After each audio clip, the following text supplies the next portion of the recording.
Disable off Facebook previews on Facebook. So here is how to do so. First of all you have to do is open the Facebook app on your mobile device and make sure that you are logged into your Facebook account.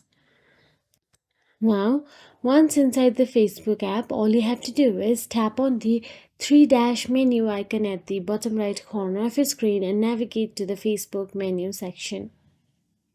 Now, once there, scroll down and tap on the settings and privacy option available there and simply tap on the settings.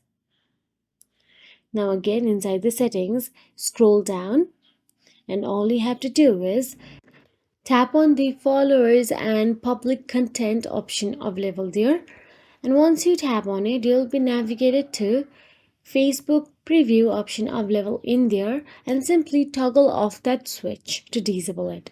So that is it. If you found this video helpful, please like, share and subscribe our channel, and thank you so much for watching.